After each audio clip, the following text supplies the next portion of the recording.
प्रिय भाई भौणी माने आज आमे आमर पूजन पद्धतिर नूतन वर्ष रे प्रवेश करुछु।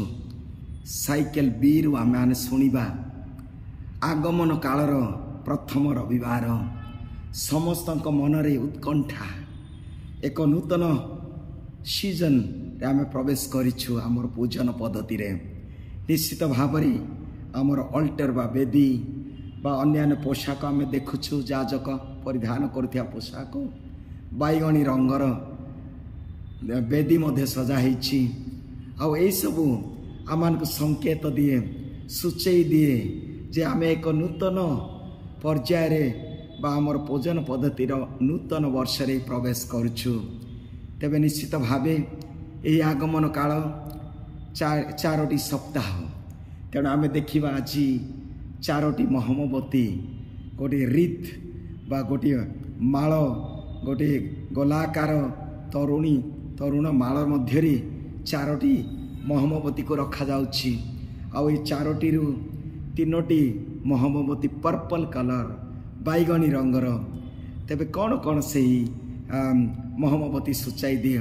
प्रथमतः जो महमबती पर्पल कलर बा बैगणी रंगर जो महमबती आज जला जीव ताहा होउछि आमने जानिबा जे सही महमबती सूचई दिए जे it is a prophet's candle अर्थात प्रवक्ता मानकर महमबती अर्थात आशार महमबती प्रवक्ता जेरेमिया द्वारा से आज सूचना दियंती जे एक आशा जो माने भांगी पड़िछंती निर्वासन रे अछंती जो माने दुख रे निज देश ठारू बाहरी जाइछंती तांको एक आश्वासनार बाणी आशार बाणी दउछंती। एणु एई सप्ताह रे आमाने सेही पर्पल बैगणी रंगर महमबती आमर जीवनर आशा जे आमे दिने जीवा आगो को आशार सहित आगमन करिया। आ द्वितीय बैगणी रंग जोटा द्वितीय सप्ताह रे जला जीव सेही महमबती होउछि बेथलेहेम कैंडल। बेथलेहेम अर्थात विश्वासर ज्योति विश्वासर महमबती किपरि जोसेफ एवं मारिया विश्वासर सह यात्रा करुछंती बेथलेहेम को से परित्राण से उद्धारकर्तांकर आगमन पाई। आ ताहा देखिबा तृतीय महमबती जहाँकि पिंक कलर भी महमबती हब आउ बा रोज परी हब आउ से महमबती सूचई दिए जे आमानकर आनंदर रविवार कहा जाए। तृतीय रविवार को आनंदर रविवार कहा जाए कारण एही दिन शेपर्ड्स कैंडल कहा जाए। सेटा को शेपर्ड्स कैंडल अर्थात मेषपालक मानकर ज्योति बा महमबती किपरि से माने जाउछंती से माने आनंदर सहित जाउछंती तेणु गाउदेते संडे बोली कहउछंती। आउ सेही तृतीय रविवार को आउ चतुर्थ रविवार आमे देखिबा यीशुंकर आगमन यही धरा पृष्ठ को। तेबे प्रिय भाई भौणी माने आज विशेष भाव में पठन गुड़िक सुसमाचार आमान को कहा जाए सतर्क रुह सजाग रुह प्रस्तुति हुआ कारण ए कौन पाई प्रस्तुति हेबा जे आमर उद्धारकर्ता आसुछंती द सेवियर इज कमिंग आमर त्राणकर्ता जीशु ख्रीष्ट आसुछंती तेणु आमे प्रस्तुत हेबा। से आसीथिले he came in history he comes in history he will come. से आसीथिले आम इतिहास रे से आसुछंती आमर मिस्ट्री साक्रामेंट रे आउ से आसीबे गौरव रे। तेबे आमे जेतेबेले तांकर आगमन को अपेक्षा करूछु आमे सजाग हेबा आमे प्रस्तुत रहिबा आमे सतर्क रहिबा जेपरि सेही दिन गुड़िक आमको हठात ग्रास न करू। एणु साधु पाउल मध्य तांकर पत्र रे कहंती प्रथम थेसलोनिय 5 अध्याय 6-5-6 पद जदि आमे पढ़िबा जे किपरि प्रभुंकर दिन आसीबो से निश्चय आसीबे किंतु केतेबेले आसीबे केमिति आसीबे सकाळो आसीबे बा मध्याह्न रे आसीबे कि संध्या रे आसीबे कि रात्रि रे आसीबे आमे जानु नाउ किंतु आसीबे। आ सेथिबाय हमको सजाग हेबा किपरि आसीबे। साधु पाउल कहउछंती सेही पद 5 अध्याय रे प्रथम थेसलोनिय से कहउछंती चोर परि आसीबे।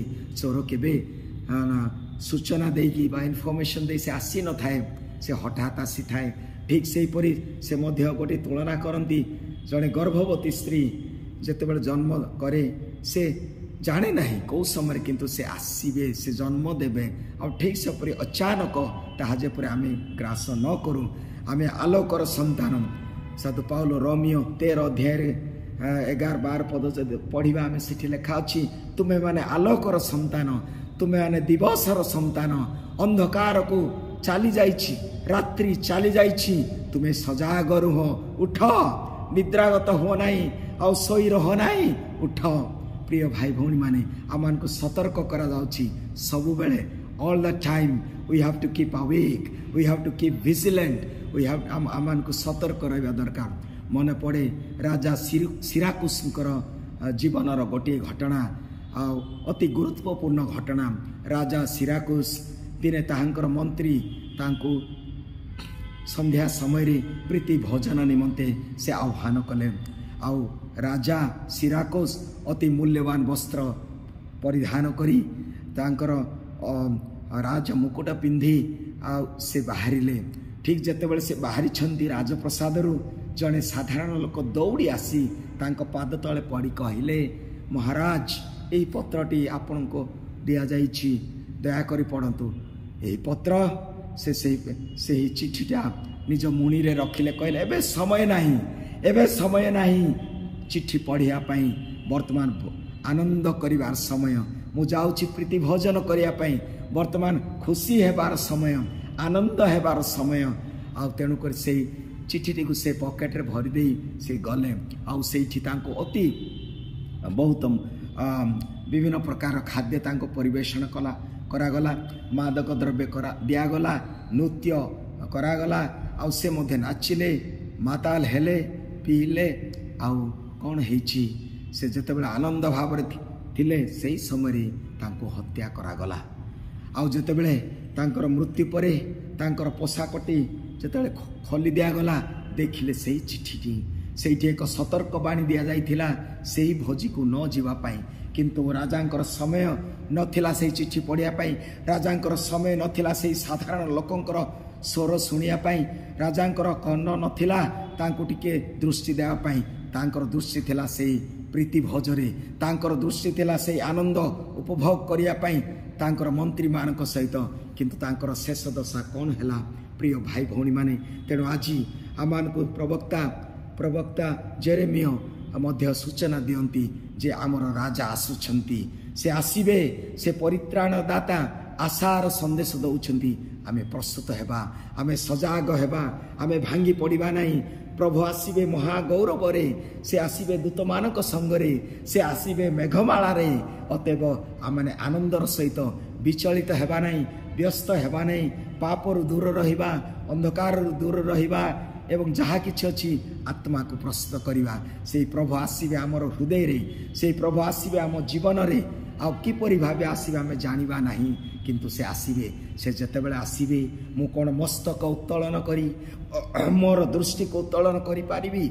ତେଣୁ ସେ କହନ୍ତି ପ୍ରଥମ କରିନ୍ଥିୟ 16 ଅଧ୍ୟାୟ 13ରେ, ସତର୍କ ହୁଅ, ସାହସୀ ହୁଅ, ଶକ୍ତିବନ୍ତ ହୁଅ, ପ୍ରେମରେ କାର୍ଯ୍ୟରେ ରତ ରୁହ। ଶକ୍ତିଶାଳୀ ହୁଅ, ସାହସୀ ହୁଅ, ସତର୍କ ରୁହ, ପ୍ରେମର କାର୍ଯ୍ୟ କର। ପ୍ରିୟ ଭାଇ ଭଉଣୀମାନେ, ବାରମ୍ବାର ଏହି ସନ୍ଦେଶ ଆମମାନଙ୍କୁ ଆସେ ଯେ ଆମେ ସଦାବେଳେ ପ୍ରତି ମୁହୂର୍ତ୍ତରେ ଆମେ ଯେତେବେଳେ ସଜାଗ ଅଛୁ, ଆମେ ଭୟ କରିବା ନାହିଁ, ଆମେ ସଜାଗ ରହିବା। କିପ୍ ଭିଜିଲାଣ୍ଟ।